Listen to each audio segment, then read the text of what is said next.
Bharatiya Janata party द्वारा प्रत्याशियों की सूची जारी करने के बाद से ही लगातार पार्टी में बगावत के जो सुर हैं सुनाई देने लगे हैं। वहीं बात करते हैं पानीपत के इसराना विधानसभा से, जहां से आशु सत्यवान सेरा पूर्व जिला परिषद की चेयरमैन ने भी अपना दावा जताया था विधानसभा चुनाव के लिए, लेकिन टिकट जो है वो राज्यसभा सांसद किशन लाल पवार को दी गई। ऐसे में फिलहाल मेरे साथ हैं, क्या कहना है उनसे बात कर लेते हैं। नमस्कार मैम। मैम, आपने भी अपना दावा जताया था विधानसभा चुनाव को लेकर, क्या कहेंगे? देखिए, विधानसभा चुनाव इसराना विधानसभा पे हमने भी इच्छा जताई थी, सत्यवान जी ने भी जताई थी। वो बोल रहे थे कि अगर संगठन को मेरे नाम की ना मंजूर हुए तो मैं भी अपना चुनाव लड़ने का मन रख रही थी कि चलिए कोई बात नहीं, मैं भी अपने संगठन में मैं भी चुनाव लड़ूंगी इसराना विधानसभा से, तो अपना मन रखा था मैंने। तो जिस तरीके से अब पार्टी ने आपको टिकट नहीं दी, तो फिलहाल क्या मन आपने बनाया? देखिए, पार्टी ने तो ना ही सत्यवान जी का मन रखा, ना ही मेरे को देखा कि संगठन में जिला परिषद की चेयरमैन रह चुकी, अभी जिला अध्यक्ष की महिला मोर्चा की अध्यक्ष थी मैं, अभी मैंने रिजाइन दिया है। तो अब मैं सत्यवान जी को अपना निर्दलीय पूरा सपोर्ट रहेगा मेरा, और हम उनको लड़वाऊंगी अब मैं चुनाव सत्यवान। अब आप निर्दलीय चुनाव लड़ेंगे? जी, निर्दलीय चुनाव लड़ेंगे। तो जिस तरीके से आपने कार्यकर्ताओं की बैठक भी की और कार्यकर्ताओं की बैठक में सबके साथ आपने रायशुमारी की, क्या कार्यकर्ताओं की रायशुमारी रही, क्या कुछ कहा उन्होंने? देखिए, हम तो टिकट मिलने के बाद मतलब तकरीबन टूट ही गए थे, हमारा मन नहीं था, संगठन से बाहर हम जाना नहीं चाहते, पार्टी के विरुद्ध हम जाना नहीं चाहते थे। हम फिर भी चुपचाप टिकट होने के बाद पवार साहब को घर पे बैठ गए थे। लेकिन जो हमारे जो विधानसभा है इसराना से, वहाँ की पब्लिक ने हमें आके समझाया, उनका मन, उनकी हिम्मत तब हमारे में आई है, और उन्होंने कहा है कोई बात नहीं, पार्टी ने या संगठन ने उनको टिकट दिए, पवार से को टिकट तो एक है, कमल का फूल भी एक है, लेकिन जो वोट ली जाएगी वो तो कई होंगी, वो वोट हमसे ली जाएंगी ना, इसराना विधानसभा ले दें, तो हम पवार साहब को वोट नहीं देंगे, हम वोट आपको देंगे, आप निर्दलीय खड़े हो। अगर आप खड़े हो गए तो इसराना विधानसभा की वोट जाएगी, नहीं तो अलबत्ता हम वोट देने भी नहीं जाएंगे कहीं से भी। ये आवाज वहाँ की जनता ने उठाई है, तब जाके हमने स्टेप उठाए।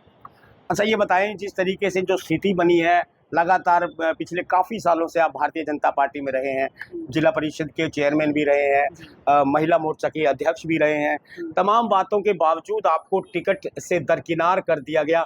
ऐसे में जिम्मेदार किसको मानते हैं आप? देखिए, अगर संगठन ने हमें दरकिनार किया है तो ये तो कारण संगठन बता सकता है।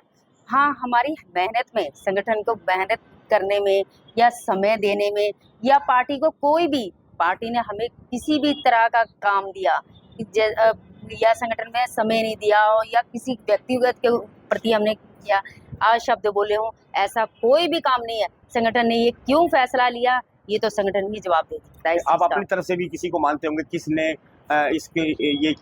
इसके पीछे जिम्मेदार हो सकता है? जी, जिम्मेदार तो मैं इसके पीछे या तो खट्टर जी को लगा सकती हूँ, जो हमारे पूर्व मुख्यमंत्री रहे हैं और अब तो मंत्री हैं, और संजय भाटिया जी। जी जी जी। तो आपने उनसे बात करने की कोशिश की कि क्यों हमारे साथ ऐसा किया गया? जी, उनसे बात करने को संजय भाटिया जी और खट्टर साहब से नॉन स्टॉप पिछले 1-1.5 महीने से हम बात करने की कोशिश कर रहे हैं। उन पे फ़ोन भी कर रहे हैं, समय भी मांग रहे हैं, ना ही फ़ोन पिक कर रहे हैं, और समय का तो कोई वो ही नहीं है। अगर फ़ोन बाई चांस उनका पीए वगैरह भी उठाता है तो कभी कहते हैं दिल्ली हैं, कभी कहते हैं कहीं है, ऐसे करके उन्होंने 1.5 महीने का समय निकाल दिया, लेकिन हमसे कोई अभी तक संपर्क नहीं किया उन्होंने। आपने जिलाध्यक्ष को अपना इस्तीफा सौंपा है, जिलाध्यक्ष की क्या प्रतिक्रिया रही? जिलाध्यक्ष जी को मैंने अपना इस्तीफा सौंपा तो वो बोले कि क्यों संगठन ने आपको मतलब कोई मान सम्मान नहीं दिया। संगठन ने मान सम्मान तब दिया हमें जब हमने संगठन को समय दिया।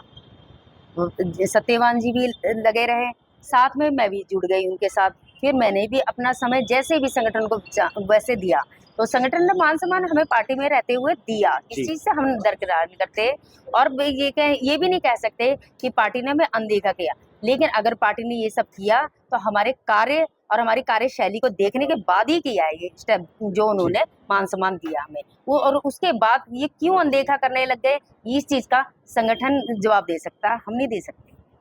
महिला कार्यकर्ता भी बड़ी संख्या में आपके साथ जुड़ी रही हैं। जब आप जिला परिषद की चेयरमैन थी, जी। उसके बाद आप महिला मोर्चा की जिलाध्यक्ष भी रहे हैं।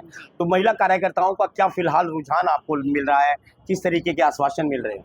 देखिए, अभी मैं आ रही थी रास्ते में, तो ऐसी कार्यकर्ता हैं, पुरानी हैं, वो मेरे ख्याल से आज बीजेपी से कम 25-30 साल से जुड़ी हुई हैं, सीनियर हैं वो। बल्कि जब मैं जिला परिषद की चेयरपर्सन थी तभी उनसे मुलाकात हुई थी, और फिर जब महिला मोर्चा की अध्यक्ष थी तब उनसे एक बार मेरी मुलाकात हुई है।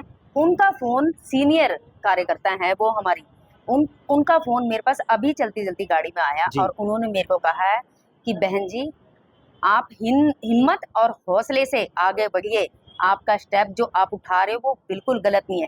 कह रही, इन चीज़ों का मैं भी शिकार होकर बैठी हूँ, मुझे साथ देने वाला कोई नहीं था।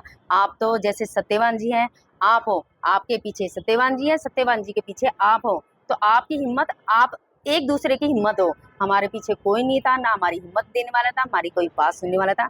आपने जो स्टेप उठाया है उससे एक कदम भी पीछे मत हटिए। आज आप आज़ाद उम्मीदवार खड़े रहिए। और रही महिला मोर्चा की शक्ति की बात, कह रही उसकी आप चिंता ना करिए, वो किसी न किसी रूप में आपके साथ सारी की सारी जुड़ी पड़ी हैं, चाहे वो उनको कुछ भी करना पड़े। वो करे, आज़ाद उम्मीदवार आप लोग खड़े होइए, हम लोग आप लोग पीछे हैं। कहने का मतलब ये है कि आप आजाद उम्मीदवार के तौर पर चुनाव लड़ेंगे, उसके बावजूद भी जो भाजपा की महिला कार्यकर्ता है आपका साथ देंगी। जी, जी, भाजपा की कहीं न कहीं उन्हें भी ठेस लगी है, उनका भी मान-सम्मान कहीं न कहीं खत्म किया जा रहा है, उनको भी अनदेखी करी जा रही है। तो बीजेपी में होने के बावजूद वो हमारे साथ निर्दलीय हमारा साथ देने को तैयार है, सभी महिलाएं। सभी की बात करूंगी मैं, एक की बात नहीं करूंगी, सभी महिलाओं की बात करूंगी। आपके पति सत्यवान शेरा ने जान का खतरा बताया है कि हो सकता है कि कल को मेरी जान को खतरा भी हो सकता है। जी, क्या जी। कहेंगे, किससे खतरा है? देखिए, ये खतरा तो हमें 2014 से है। 2014 से लेकर 2024 तक। 2014 में जब मैंने जिला परिषद का चुनाव लड़ा था, जब पवार साहब मंत्री बने थे, उस टाइम भी मैं अंदर की बात कह रही हूँ, उस टाइम भी बिल्कुल। यही सिचुएशन थी, सेम यही सिचुएशन। मेरे को लोगों को घर में सुलाया गया है, क्योंकि कैंडिडेट नहीं थी, उम्मीदवार मैं थी। मुझे लोगों का घर में सुलाया गया है उन दिनों कि भाई कोई अटैक, कोई हमला, कंपेनिंग के दौर मेरे को अलग-अलग गाड़ियों में रखा करते कि भाई आपके साथ कोई ऐसी मिस हैपनिंग ना हो जाए। और सेम यही सिचुएशन अब 2024 में है, क्योंकि पवार साहब के पास जो पावर राज्यसभा की है, विधायक हैं 8-9 बारी के, ठीक है? वो बीजेपी के, उन पे लेवल बीजेपी का है, लेकिन वो बीजेपी के नहीं है। वो काम बाहरली संगठन का, बाहरली पार्टी का करते हैं, और उनकी सोच, उनकी विचारधारा सारी बाहरली पार्टी की, संगठन की नहीं है। तो वही जान का खतरा सेम उससे ज्यादा है। बल्कि पहले तो मैं थी, अब सत्यवान जी भी है, मैं भी हूँ, और मेरा परिवार, मेरे बच्चे भी हैं, कि हमारे को जान का खतरा चारों को है कि पवार साहब कुछ भी कर सकते हैं। तो सीधे तौर पर आप पवार साहब को कहना चाहते हैं कि कृष्ण लाल पवार से आपको जान का खतरा है? जी, उनसे जान का खतरा है। जो उनकी विचारधारा है वो संगठन की नहीं है। संगठन में हमारे को सिखाया जाता है कि मीठा बोलो, एक दूसरे के बारे में सोचो, परिवार बन के रहो, पर वो परिवार का लेवल है उनके ऊपर, वो परिवार वाले नहीं हैं। ये बात मैं फिर कह रही हूँ, उन पे केवल लेवल है, लेवल, और परिवार वाले नहीं है वो। और वो उसी कार्यशैली के साथ चलते हैं जो 2014 से पहले थे वो। जी, जी। हाँ जी। तो किसी प्रकार की कोई धमकी वगैरह मिली है? देखिए, धमकी मिल जाएगी फिर तो ओपन हो जाएंगे। जी, बिना धमकी काम कर जाएंगे तो ज्यादा बेहतर है। जी। अगर धमकी दे दी गई तब तो स्पष्ट हो जाएगा ना। बिना धमकी काम कर जाएंगे, किसी और का चेहरा, किसी और का नाम, काम अपना। समझते हैं ना आप? जी, तो जी, जी। बस जी। तो ये जो आपकी नाराजगी है टिकट ना मिलने की, पार्टी से नाराजगी है, संगठन से नाराजगी है, या फिर चंद नेताओं से नाराजगी? चंद नेताओं से मेरी नाराजगी है, पार्टी से कोई नाराजगी नहीं है। पार्टी ने हमें मान सम्मान दिया है, हमें हमारी अनदेखी भी नहीं की है। मान की जगह मान दिया, सम्मान की जगह सम्मान दिया हमें पार्टी ने। पार्टी से हमारी कोई नाराजगी नहीं, लेकिन पार्टी को चलाने वाले चंद नेताओं से हमारी पूरी जोर से नाराजगी है। आपके पति सत्यवान शेरा का कहना है कि 2 लोग हैं हरियाणा भाजपा में जो कार्यकर्ताओं की लगातार अनदेखी कर रहे हैं और जिनके चलते भाजपा को नुकसान भी हो रहा है। आखिरकार कौन 2 लोग हैं वो? देखिए, जैसा कि आपको बता ही दिया है, आपको पता है इस जी। बात का, ठीक है ना? और ये बात झूठ नहीं है, सत्य है, सत्य है। मैं 3 बार ही कहूँगी, सत्य है। साफ 2 तौर ही पर लोग नाम हैं। बताएं, आप साफ बताएं। देखिए, नाम आपको पता ही है, अब इससे ज्यादा मैं कह नहीं सकती कुछ भी। चलिए, अब फिलहाल आपने पूरी तरह से आजाद उम्मीदवार के तौर पर चुनाव लड़ने का मन बना लिया है, तो क्या कहेंगे पार्टी नेताओं से, अपने कार्यकर्ताओं से, क्या कुछ कहना चाहिए? पार्टी नेताओं से, कार्यकर्ता से यही कहना था। हम तो उन्हें देख रहे थे कि चलिए 4 तारीख का चुनाव कैंडिडेट तय किया गया, जी। नाम हुआ। आज आपकी 9 तारीख हो गई है, किसी का फ़ोन नहीं, किसी की हमें मतलब सूचना नहीं हमारे पास, किसी के आने की ना किसी के जाने की। एक बारी हमसे पूछा भी नहीं गया कि क्या दिक्कत हुई, क्या बात हुई। किसी ने पूछने ऐसी किसी ने ना चेष्टा दिखाई, ना किसी ने कोशिश ही नहीं करी। चेष्टा की तो छोड़ दीजिए, जी, कोशिश जी। भी नहीं करी जी। और मन तकरीबन टूट चुका है। कहीं न कहीं ये भी पीड़ा है कि पार्टी नेताओं ने आपको मनाने की कोशिश तक नहीं की। जब आपका टिकट कटा तो उसके बाद आपके पास किसी का फ़ोन नहीं आया। जी, किसी का भी नहीं आया, किसी का भी। बस जो महिला मोर्चा की मेरी कई बहनें थी, कार्यकर्ता जी, जो मेरे साथ पार्टी के साथ और मेरे से परिवार के साथ जुड़ी थी, उनका मेरे पास फ़ोन ज़रूर आया है कि बहन जी क्या हुआ, कैसे हुआ? ये बताया, ये बात हुई। बस मेरी बात हुई। तो अब आपने पक्का मन बना लिया कि आजाद उम्मीदवार के तौर पर चुनाव लड़ा जाएगा। जी, अब तो ऐसा है कि कहते हैं ना, अपने आप को जिंदा रखने के लिए या अपने आप को साबित करने के लिए अब हम चुनाव लड़ेंगे।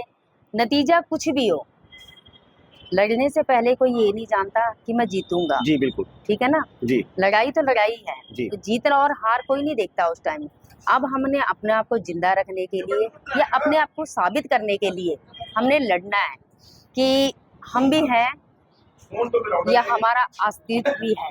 जी, आप चुनाव लड़ेंगे। जी, हम चुनाव लड़ेंगे, जी। पूरे मन के साथ लड़ेंगे, पूरे जोर के साथ लड़ेंगे, कोई नतीजे सोचे बिना कि आगे कल होना क्या है। जी, तो आशु सत्यवान सेरा थी मेरे साथ, जो जिला परिषद की चेयरमैन भी रही हैं और भारतीय जनता पार्टी महिला मोर्चा की अध्यक्ष भी रही हैं, जिनका साफ तौर पर कहना है कि पिछले काफ़ी सालों तक लगातार इन्होंने पति पत्नी ने मिलकर पार्टी की और संगठन की सेवा की, लेकिन बावजूद उसके इनको दरकिनार कर दिया गया।